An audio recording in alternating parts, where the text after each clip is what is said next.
Leaders and representatives of European countries, Turkey and Canada joined British Prime Minister Keir Starmer and Ukrainian President Volodymyr Zelensky in the Lancaster House, London, to work out a Ukraine peace plan. And to discuss this, we are joined by Ambassador Sanjay Bhattacharya, former Secretary in the Ministry of External Affairs. Welcome, sir, to the program. First of all, would you say that the war of words in the White House a few days ago may have vitiated the atmosphere for working out an effective Ukraine ceasefire plan? Well, of course, I think the incidents that all of us have seen at White House and the Oval Room were quite unprecedented. But diplomacy always takes steps forward, and I think diplomacy is about widening the scope of agreement and understanding and reducing the differences so that you can have an agreement. And I think that process has already begun. So we are on a good wicket after what we saw, which was rather unusual, if I may say. Yeah, very interesting how you describe it. President Trump has so far not been very receptive to President Zelensky's demand for security guarantees from the US in any ceasefire plan. Why is that? I don't think that's quite the picture as I see it. I think what President Trump wishes to engage in is a peace negotiation, because he believes that peace is more important than war. And he also believes that the continuation of this war is perhaps not to the advantage of all the countries globally. And therefore, it is necessary to pursue that with great vigor. And I think in the discussions that he had with some of the European leaders, President Macron of France and Prime Minister Starmer of the UK, he had reiterated that particular aspect. And I think both Starmer and Macron were of the opinion that that was something that they should also look at. How united are the European Union member states, in your view, in ensuring Ukraine's security? Well, I think the London summit that is taking place currently, as I understand, is aimed towards this particular objective. As I see it, the Securing the Future summit, as they call it, and it's basically almost an existential issue for them, the way they've presented it, seems to have three broad points. I think the first thing that they're trying to assert is that in this very unpredictable era of Trump's presidency from Washington, that there is a unity within Europe, and that Europe will stand for certain causes in alignment with each other and hopefully with the United States. The second thing that I think they are looking at is to look at this issue of Ukraine and the war that has been going on for 3 years. They have been rather insistent on trying to label the Russians as an aggressor and continuing the war so that Russia does not get victory. But I think there is growing understanding, because if you notice the reactions that came after the Oval Office meeting, most of them were in alignment with the need to support Ukraine, and many of them were in support of Zelensky as well. But there were a few cautionary words too. For instance, they said that it is necessary to engage the Americans in the dialogue. And of course, there were certain right-wing elements from within Germany, as well as the leaders of Slovakia and Hungary, who had insisted that they should really move for peace rather than continuing the war. And in fact, I think the Slovak president perhaps said that, in the meeting that's coming up in the European Council on Thursday, that they would probably block any attempts that did not talk about peace. And the third big issue that I think they're looking at is this issue of how do they deal with this transatlantic alliance, because this is something that they have lived with for the last 8 decades. And is this something that is fraying? Is NATO something that is going to be a bit of a challenge at this time? Now, the European Union is working with Ukraine on a plan to stop the fighting in Ukraine, which will then be discussed with the United States. But how is President Trump likely to receive any plan that also guarantees Ukraine's security? Well, I think President Trump is for peace and for enduring peace. And I think in that particular context, he will do what is necessary. I think he has a certain understanding with the Russians, because the foreign minister of Russia and the secretary of state of the United States have had a very useful meeting in Riyadh, and they've had follow-up sessions at various levels in Istanbul. So I think there is some understanding of the Russian perspective, which was actually not quite there, because all the European peace plans were with the exclusion of Russia. You cannot have a solution or settlement in Ukraine without Russia. So I think that is a great step. And so I think Trump understands the situation very deeply.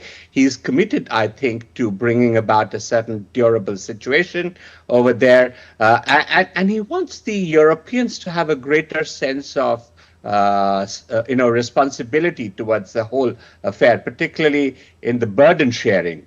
And I think with that kind of a formula, something would definitely be found about the security assurances that Europe seeks to have.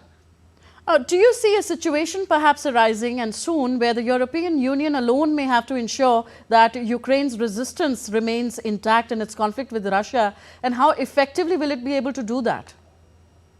I think there was a study done just a couple of days ago, or maybe less than 2 days ago, by the War Studies College, which suggested that given the kind of capabilities Europe has at present, Europe would be unable to resist the Russians on this particular theater.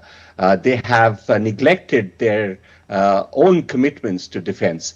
I don't think the Americans are divorcing Europe. So I think that particular issue, while it has been mentioned in various quarters, is perhaps not something that I think is a great possibility.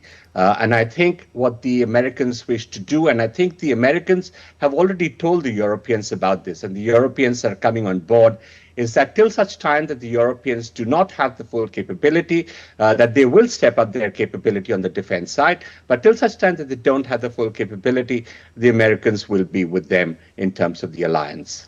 In sum, do you see an early end to this 3-year-old conflict between Ukraine and Russia? I'm actually very optimistic, because in opposition to the earlier stance that the Europeans had for having to continue the war, and there were all these comments which even suggested that they were making advances against the Russians, I think there is now a growing swell of support for actually looking at a ceasefire, and that leading on to a certain stable peace solution. And it's not just the few elements from Hungary and Slovakia and the far right in Germany, but I think, Meloni's talked about how it is very important to consider the new US position and bring everyone onto the table so that this can be done in a better way, in a more durable way. So I think the voices for peace within Europe are now gathering momentum. I understand President Macron and Prime Minister Starmer had a conversation, and they've agreed to prepare a draft peace plan, which Starmer will then discuss with Trump. So I think Europe is moving towards peace, and I think that is a very, very positive sign. Because for me personally, and as a diplomat who's lived for 4 decades in that world, to save the lives of citizens should acquire a higher priority over trying to label somebody an aggressor. So I think the Europeans are coming around to that particular realization as well. Ambassador Bhattacharya, final word about European Union's security. Does it seem that sooner rather than later the EU will be standing alone in ensuring its own security? This is a very interesting point that you've raised. I recall 2 decades ago, this was also a point of discussion. And the Americans were telling the Europeans we need to have much better defense capabilities. And at that point of time, they were talking of having independent brigades with heavy lift capabilities. But in these 2 decades, they haven't really done that. But in the last 2 weeks, what you find is that there are commitments from Germany, France, and UK that they will prop up their share of defense expenditure to GDP to over 2%. I understand that when the European Council will meet on Thursday in Brussels, they will discuss about bringing that threshold of 2% Europe-wide and giving exemptions from the limits that are usually there for European spending. If it is for defense requirements, they'll be given those exemptions. So in other words, I think the Europeans are getting more serious about defense preparedness, defense investment. They have the technology, they have the factories that can do it, but I think they haven't invested in it for themselves. And today, I think that realization is coming. It will take a little bit of time before they can do that, but I think we are on the right track. And in some ways, if I may add at this point, I think in some ways this aligns with the kind of idea that we have of a multipolar world that is emerging. And so Europe will become a more viable, potent, independent pole, and it will be able to work in partnership with everyone else. And I think that old 20th century notion of alliances will give way to more durable and win-win partnerships. Interesting. Thank you very much, Ambassador Bhattacharya, for your valuable perspective and analysis on the story. Really appreciate your time. Thank you for being with us.